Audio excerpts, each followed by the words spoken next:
আমরা এমন একটা সময়ে বসবাস করছি যেখানে তুমি কখনোই সত্যকে সত্য বলতে পারবে না। যেই নারী দেহ ব্যবসা করে তাকে কখনো তুমি বেশ্যা বলতে পারবে না, তাকে সতী সাবিত্রী নারী বলতে হবে।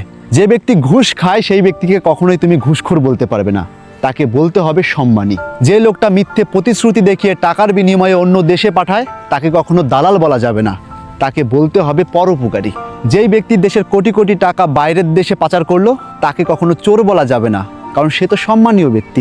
যে মেয়ে একাধিক ছেলের সঙ্গে বেড শেয়ার করে তাকে কখনো 12 ভাতারি বলা যাবে না, তাকে সৎ চরিত্রের মেয়ে বলতে হবে। দারিদ্রতায় ছেঁড়া ফাটা প্যান্ট পরলে সে ফকিন্নি, আর মিনি স্কার্ট পরে দেহের প্রাইভেট অংশকে দেখিয়ে নাচার নামই মডার্ন কন্টেন্ট ক্রিয়েটার।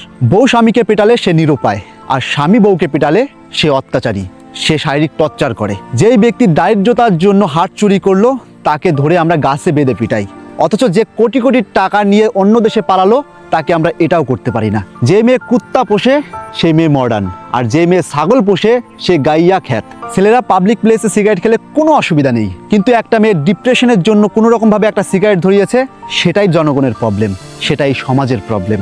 যেই ছেলেটা ফ্যামিলি চালাতে ফুটপাতে একটা খাবারের দোকান দিল তাকে আমরা ট্যাবও করি, তাকে আমরা অন্য চোখে দেখি। কিন্তু যে লোকটা একটা রেস্টুরেন্ট দিল তাকে আমরা বাহবা দেই, আমরা ধরে নেই সেই সফল। আরে ভাই, দুজনেই তো খাবার বিক্রি করছে তার নিজের ফ্যামিলি চালানোর জন্য। মেয়ে মাকে অত্যাচার করলে সেটা ভালোবাসা, সেটা মেয়ের অধিকার, আর বৌমা যদি একটু কিছু বলে সেটাই অত্যাচার। যেই ব্যক্তি উচিত কথা বলে সেই ব্যক্তি সমাজের কাছে খারাপ, আর যেই ব্যক্তি বোকার মতো সবকিছু সয়ে যায় তাকে আমরা বলি ধৈর্য। যেই ব্যক্তির কাছে টাকা পয়সা নেই কিন্তু মানুষের বিপদে সবসময় পাশে থাকে, সেই ব্যক্তি কখনো বাড়িতে আসলে চেয়ার তো দূরে থাক, একটা টুলও এগিয়ে দেয় না। অথচ যেই চেয়ার মেম্বার মানুষের হক মেরে দিয়ে, গম চাল মেরে দিয়ে তার কোষাগার ভর্তি করলো, তাকেই আমরা সবার আগে চেয়ারটা দিই। আমরা প্রতিনিয়ত ক্ষমতাহীন মানুষের ওপর ক্ষমতা চালাই, আর ক্ষমতাবান মানুষের কাছে কুত্তা হয়ে যাই।